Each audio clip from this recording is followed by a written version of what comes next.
followers, welcome back to FanZcene. Greg here, and today I have for you my review of the new documentary, Hollywood Dreams and Nightmares, the Robert Englund story, which just recently came out, and I am super pumped to have seen it. I've been waiting for it for so long, since I heard about it and since I saw the trailer. It's an amazing documentary. I mean, I'm a huge fan of the Nightmare on Elm Street series of Freddy Krueger, and most importantly, of Robert Englund, and I know so many people know Robert Englund as Freddy Krueger, and this documentary explores his entire career up until now, and it was so much more emotional than I expected as I sat down to watch it. And I have so much more new respect for Robert Englund than I thought I could ever have before, because I respect the hell out of the man, having never even met the man or anything like that. Unfortunately, I'm one of those people that has never got to meet Robert Englund at any convention or anything like that, but I have so much more respect for the man now after watching this. And it was just such an emotional, incredible documentary that I highly recommend if you're a fan, because this documentary, it starts covering the early ages of Robert Englund, how he was meant to be a lawyer. His dad wanted him to be a lawyer, and he went away this one summer and he got into this theater camp, and he participated in all these productions. And you know, he said he was at one point, he was in this back room with these like the belly dancer girls on the stage, and he had a breast in one ear and a boob in the other and a belly button in front of him, and they were doing his hair and he's smoking, and he was like, yeah, this is what I want to do. So he got the acting bug there, sort of like that. And it details his career from then on, and how he had his relationship with his dad. You know, it kind of deteriorated a little bit there in the beginning because his dad wanted him to be a lawyer, but eventually that relationship got repaired down the line. You know, but you know, it really goes from there, and how Robert Englund and like all these actors that he got to work with. I mean, you guys don't even know, because there's so much more to Robert Englund than Freddy Krueger, because he had this huge career before 1980, whatever, before Nightmare on Elm Street came out, because he worked with Burt Reynolds, he worked with William Catt, Chad Michael Vincent, Susan Sarandon, Tobe Hooper. He worked with Jeff Bridges, Arnold Schwarzenegger. He had such this amazing career, and it's so interesting here how these like bigger name celebrities that he worked with took him aside and talked to him, and it's, you kind of see where Robert Englund gives that back, because if anybody knows anything about Robert Englund, and if you don't, you'll learn in this, he's a very supportive, awesome guy. He will take you aside. He will shake your hands. He will know what movie you've been in. He will know what all these different other type of movies. He's a huge movie fan. So it's really cool to see, because he feels like he's so much, I think that's why so many of us relate with him, is because he knows film. He's a huge movie fan. We connect with that. We as an audience who are movie fans connect with somebody like that. And you can tell that that's him. And everything I've ever heard from him is that he's such a great, generous person to meet and to work with and all that. So it's really great to hear that. And you get to, you know, see this buildup of his career up until the point where he gets the role of Freddy Krueger, which I want to say is about an hour into the movie. The documentary is about 2 hours, 10 minutes, but like, I want to say almost about an hour into it, that's when you get to the point, because it builds you up. It really, I like that, because it lets you know who Robert Englund is and what he was after and what he was trying to get.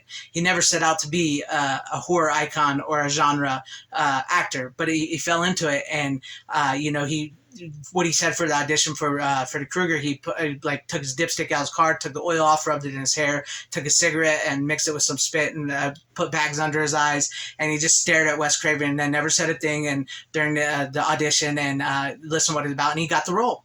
And that was really cool to hear that. And then from then on out, you know, it just took off, that Freddy Krueger. And before that, he had sort of gained fame because he was in the miniseries V, and that really made him a worldwide, you know, type of star. People noticed him, and then from Freddy Krueger on, it became just huge. And it was so fun to hear, like, all these people talk about Robert Englund, you know, archival interviews with Wes Craven about him, and then of course Nancy, Heather Langenkamp, talking about him and how they find it so funny of what, you know, Robert Englund became, and just like all these amazing people talking about Robert Englund.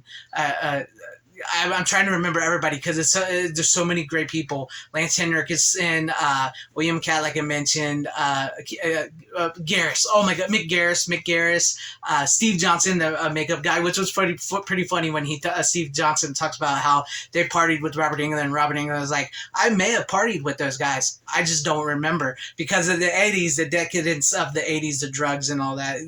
That's amazing to hear those stories, and hear the stories of and listen to the cast members from the Nightmare on Elm Street movies, and you know, where Robert Englund ended up going in, how he went into the 90s, how it was sort of on a downswing in the 90s. And of course we did get to the Wishmaster in that, which is, I really feel like Wishmaster is like the end of the 80s horror type movies. And of course we had the big Candyman, Tony Todd, Jason, Kane Hodder, and Robert Englund all in this movie. Never in one scene, but they have that picture that everybody knows from Wishmaster with these guys. And then, of course, we eventually get to Freddy vs. Jason. And I really felt, because I like the movie Freddy vs. Jason. I think it's a good movie, and Robert Englund does too. But it really broke my heart listening to Kane Hodder, how he was denied the role of Jason, and how they gave him the script, they told him it was a go. Then Ken Kersinger came in, and Ronnie Yu, the director, pretty much chose him to be Jason because that's sort of how he drew him. And it was kind of a little of a heartbreaking moment to hear that from Kane Hodder.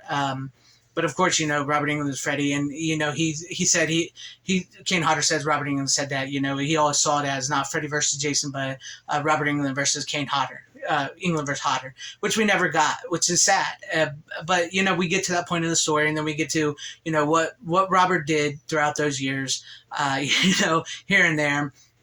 And then, 2001 Maniacs, The Mangler, Phantom of the Opera, which which was done in the 80s, not the 90s. But if you've never seen that, I think that is a great movie. Check that out. And we cover so much of his career and so much of, how he met his wife, and with 976 Evil, she was a set director, and, her name is Nancy, and how they're still together to this day, and just how brilliant, Robert Englund truly is as a person and as an actor. It was so great to hear that, and it takes you up to this moment, to Stranger Things, and to, because basically Stranger Things season 4 was Nightmare on Elm Street, and how his presence, even though he's in one episode, his presence is so huge. It's like this overarching sprinkle throughout the whole season, and he does an amazing job on that. And then of course the Goldbergs, we learn about him being in the Goldbergs as Freddy Krueger, and now Robert Englund is at a stage in his career where he can play different people. He doesn't have to play the guy to make up the villain. He can play like the old priest, the mad scientist. He can play like like you mentioned in one movie that he made, the Leslie Vernon movie, he plays like his Donald Pleasance type character. He can play a character like that now, because I know at one point in time Robert Englund may have said he's not a horror icon. Freddy Krueger is. No, sir. You are a horror icon. And it talks about the movie monsters of like the Hammer and Universal things. And he in the documentary, he says he's not, going to say he stepped in those shoes of those, but he may have walked, side by side. No, sir, you are in the same shoes as Vincent Price, Christopher Lee, Bela Lugosi, Boris Karloff, and all the all-time greats. You are one of them. You are right there with them and always will be. And, if I ever get to meet you, I would tell you that. I think you're an amazing actor. I think you're an amazing person. Just watching this documentary, I felt so many emotions, like I said, I did not expect.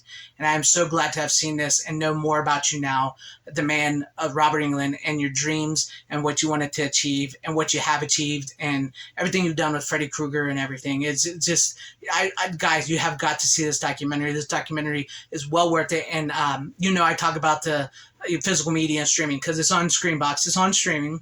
But this movie is coming out on Blu-ray in July, and I will be adding that Blu-ray to my collection because it is an amazing documentary. And holy crap, guys, it's awesome. I praise it. I praise it so very much, and I highly, highly recommend it to any and all of you out there. And I do think this is something that is a benefit of streaming, is like when you need to see a movie like Hollywood Dreams and Nightmares that premieres on streaming, and that's the way to see it. That is what I like. That part is what I like. And I like that I will be able to buy the Blu-ray of that. So check it out if you have it, or if you can wait till July 27th, I believe it will be on Blu-ray. Check it out. It's well worth it. Let me know what you guys think about all this in the comment section down below. Are you a fan of Robert Englund? What are some of your favorite Robert Englund movies that aren't Freddy Krueger, Nightmare on Elm Street? Because he is so much more than Freddy Krueger. He truly is so much more.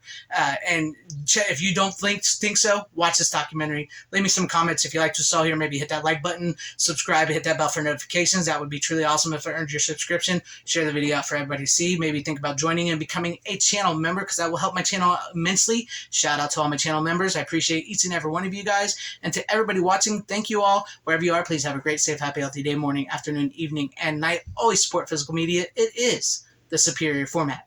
Godspeed.